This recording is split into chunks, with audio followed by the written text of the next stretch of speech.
What is a telltale sign that someone is a selfish person? If they always talk about themselves. They gladly take any favors you do for them, but when asked if they could reciprocate once, they get defensive and or aggressive and act like you're the selfish one for daring to expect something in return. It doesn't make you a bad person to expect reciprocation in a relationship with someone else, romantic or platonic. Relationships are give and take, and that makes them healthy. It's not entitlement to expect kindness if you give kindness. If you're the only one giving, you're being taken advantage of. Edit, as some people have pointed out, doing something kind with the expectation to gain something from it can be manipulative. I'm not talking about narcissism and manipulation, I'm talking about the natural give and take in a relationship. It is not manipulative to expect certain things out of a relationship, depending on what kind of relationship it is. The whole reason we make relationships is because they give us something, whether that be support, love, safety, or other advantages. It isn't a bad thing, it's a human thing. Typically, with give and take, if you notice a pattern of one person consistently taking without giving, the one taking is the problem, not the one giving. The kind of people who use this as a manipulation tactic aren't the ones who stick around in a relationship for years, doing favors and kind things without being asked to. They're more likely to do one favor and demand twice as much in return. Why do I know this? I've had these people in my life, which is what gave me the realization I commented above. Currently going through this with my roommate. She always asks for my help, expects me to walk her dog every day, constantly asks me to pay rent in advance even if I'm not getting any income for 3 weeks. Yes, she asks me to pay a second rent just a week after the last. She never thanks me for walking the dog. Any advance payment, no thanks either. She will just keep asking as if I am her bank account, then get angry when I am unable to pay. Last week she asked me to cook extra amount of food because we had guests and then threw a fit because I used beans. It's not that she or anyone else can't eat beans, it was just her dislike of the day. She had eaten those same beans in other dishes and liked it. Because I had put so much effort into cooking more food than normal and her behavior was worse than usual, I have completely stopped helping her or even speak with her. When my ex was unwell twice to the point she couldn't do anything other than lie on her bed, I did everything to help her. Making sure she always had her favorite tea ready, making sure she had enough water, buy her medication/food, cleaning the bucket she vomited in, staying awake all night checking on her, calling emergency rooms to see which one has opened on New Year and driving her there. So at another point of time I started to get really unwell.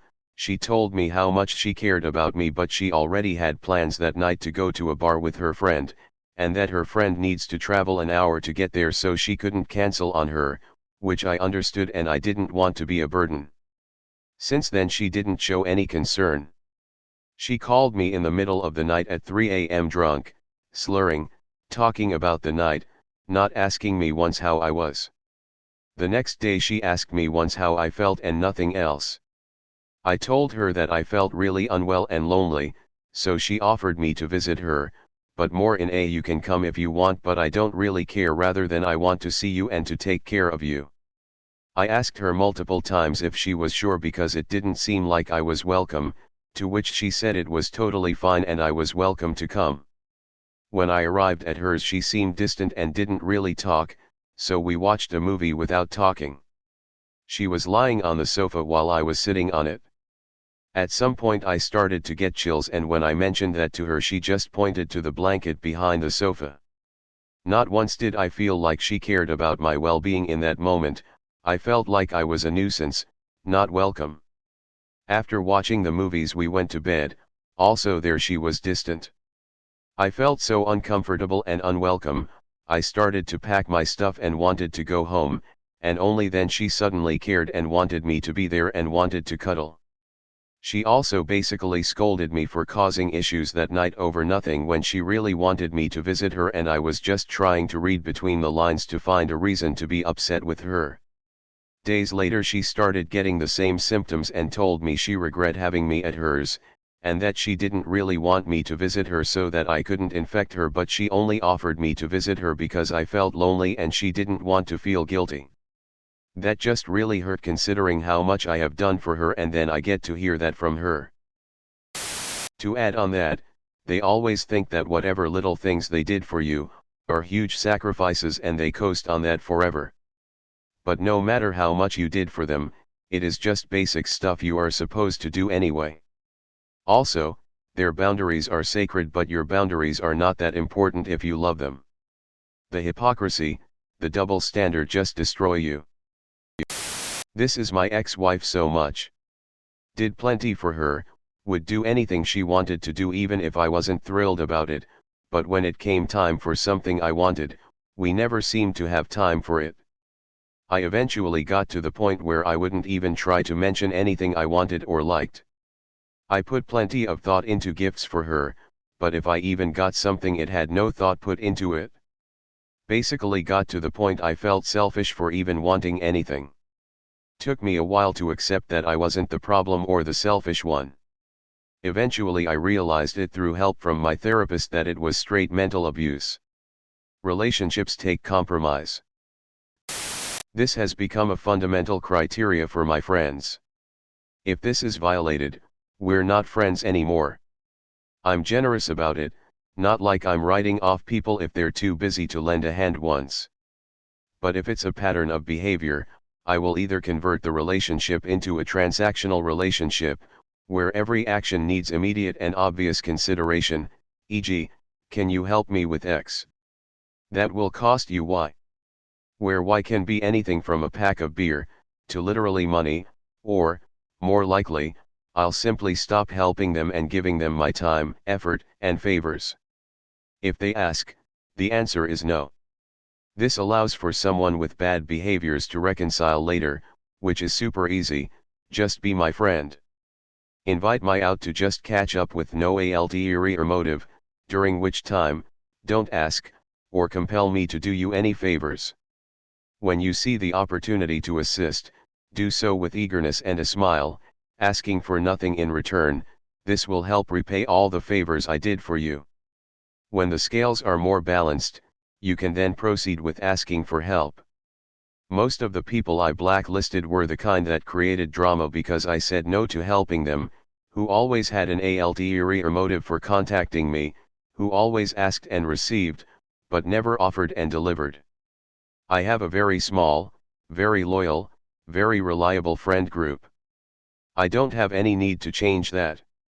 I have more friends than most, even if others may know and socialize regularly with more people.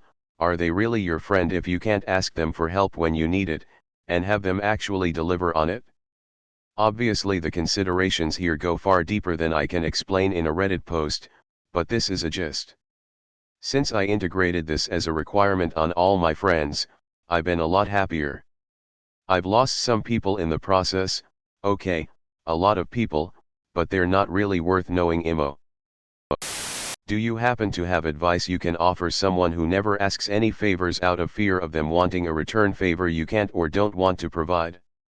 Part of it probably has to do with being raised to believe it's rude or wrong to accept any gift or favor without at least trying to decline, as an example, family members offering me money on my birthday. The rationale being, at least at that time as a kid, I had nothing to offer in return, so I couldn't reciprocate as is expected of gifts and favors. Now as a, mostly, functional adult I can reciprocate, but I'm afraid to and avoid asking any favors of anyone. At the same time, and the reason I'm asking for advice, I love helping others and doing favors for the people I care about and even strangers. I was recently asked the favor of making a cake for a birthday in my S/O's family, and it brought me so much joy to do this, to be asked to do it, and to witness their enjoyment. I feel like I'm depriving some of my friends and family of this joy by not giving them the same opportunity, or perhaps even insulting them. It's not that I don't think they have anything to offer, I'm just weird. Yeah, my ex would get angry at me when he was living with me, only for 9 days lol. Since I ended it, When I'd ask for help doing dishes / making the bed / tidying all the trash up. He was very messy in my room and would say I'm moaning or nagging at him whenever I asked for help. My ex was insanely selfish. Her dad gave her a $20K a month allowance. Plus paid for her mortgage on a penthouse in NYC while she went to Yale.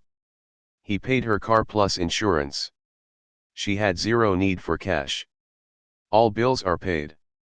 He also gave her a credit card with, I'm assuming, no limit. 'Cause we bought a car on a whim once. But, I saw her steal $3 from a friend who was passed out. She'd steal panties from Walmart. She had a pile of cash in her bedroom. We once needed to pay for a delivery. I don't know if it was bagels or pizza, but, she refused to touch the pile of cash. I had to walk to my car to get cash. And when I tipped her $10 for waiting, my ex went ballistic. Calling me a bitch, a moron, and queer. 'Cause why would you give a random porky bitch $10 for $5 worth of food? We went to a celeb wedding. She found a way to take 4 gift baskets as opposed to the 2 we were supposed to get. Every guest got one. She also stole a $500 gift card to Victoria's Secret from the wedding. She's wicked greedy. This goes beyond greedy. I'd call this outright antisocial. Normal healthy-brained humans don't interact with people that way, be it stealing when they have plenty of money or being a massive selfish jerk around your friends, and I mean it's kind of sad because this was probably the first time your ex was ever engaging in people outside of her own social class and maybe even to this day still doesn't know about her problems. I have a friend who talks about herself a lot. Once I visited her on my way from work and she talked for like 2 hours and I said maybe 10 sentences LMAO. But she is not selfish at all. She just knows it's hard for me to talk, so she talks all the time. But every time I need to talk to someone, I choose her, because she listens when I need it. Jesus Christ, I think we dated the same girl. Mine didn't get an allowance but had open access to an account which was basically bottomless. She had enough money to buy quite literally whatever she could possibly want. I remember having my mind blown when we first started dating because I wasn't used to this level of wealth. At one point, she'd backed her Mercedes into a fire hydrant and sorta minorly scuffed the bumper. She called her dad the next day and they came and towed her Mercedes away, and brought a brand new one in less than an hour later. Same model, same color, same everything. But she was one of the greediest people I'd ever met. I took her to my office Christmas party one year where they were giving out iPad minis as party gifts. When we left, I looked down in her bag and she had 6 of them. When I asked her, like, what the fuck is she going to do with 6 iPad minis, she just shrugged and went, I don't know. They're kinda shitty, plus I already have the Pro and I never use it. I guess I just wanted to see if I could get them. I found them in her side of my closet like 6 months later and I donated them to the local Boys and Girls Club. She never missed them. And it was just a ton of shit like this. Like, we went on vacation together and, while in Edinburgh, she found a jacket in the restroom of a pub. Instead of giving it to the bartender or asking around, she brought it back to our table with the intent of keeping it. I had to nag her into turning it into the bartender, which pretty much ruined the entire night. On a different vacation, she got caught stealing from the Barneys in Seattle. I was back in our hotel room and I got a frantic call from her letting me know they were holding her in the security office and waiting for police to show up. So I went down there and very nicely requested for them to cut her loose, and I promised I'd make sure she'd never set foot in the store ever again. Honestly, I think they just got tired of waiting for the cops to show up, so they released her to me. She got back to the room and started in on how she was going to sue them for false imprisonment and kidnapping, how she'd never been treated so disrespectfully in her entire life. Oh, shit. So you didn't take anything? It was a mistake on their part. I put one dress in my purse. Oh, was it, just, like, to hold it? Yeah. And then I guess I forgot it was in there and I tried to leave and they swarmed me. Yeah. That's called stealing. You were trying to steal it? No. I just forgot it was in there. How much was it? Like $1,300. So you put $1,300 worth of merchandise in your purse, tries to walk out the door and you're upset they stopped you. You were stealing. Anyways, her parents stayed on top of me about marrying her and, at one point, her dad was like, as soon as you marry her, you will enter this family and become a very wealthy young man. But over the time we were together, she just kept revealing herself to be someone I couldn't see spending the rest of my life with. Sometimes, of course not always, it is not necessarily because they are selfish. I, for example, really care about the people I love. But when they tell me about something, I try to compare to something that happened to me to show them that I co their feeling. I often got flack for that, although I really tried to show that I understand them. It's an ADHD thing. I don't know why, but it's hard to just say some meaningless words like I feel you or that's rough buddy. I want to convey it in a more finished form, if that makes sense. So yeah, people that talk often about themselves can be selfish, but I think it's more about if they care only about the things they are saying or if they also listen or not. Oh God. I know one person who make the entire day about themselves, and it's in a group setting. Constantly talking over someone, about the same story over and over again, just to be relevant. When I keep nodding my head and saying yes, we have heard, they still keep continuing the story and I am like, I am exhausted by the time we are leaving. Me, hey, I'm having a really bad day. Is it okay if I vent it out to you? Them, that's fine. I had a bad day, too. My day consisted of insert 25-minute rant here. Me, I'm sorry you had to go through that. I had a similar bad day, because what happened dash. Them, I just can't believe that happened to me, you know. Like, how ridiculous can that dash? Me, I understand you had a bad day too, but I'd like to speak, as well. Please don't dismiss what I'm saying and feeling. Them, okay. But it's weird, right? My situations always end up like dash. Me, I don't want to talk anymore. Goodbye. If a conversation is filled with more interruptions than interactions, I'm excluding myself. Some interruptions are inevitable, but just interruptions are inexcusable. I felt really uncomfortable once. I was working at an office, and the cleaning lady was doing her job until the finances lady started talking to her. Their conversation was like this. Because my grandson. Yes, but my son. It remembered me of when my grandson. Oh, and my son did. They had this conversation for a good few minutes, and in the end they were almost raising their voices to talk about themselves. It was awful to hear. And then interrupt when you're talking so they can talk about themselves some more. Shit, I always talk about myself. Shit.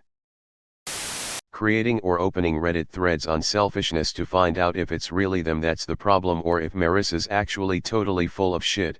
I can't believe you, Marissa.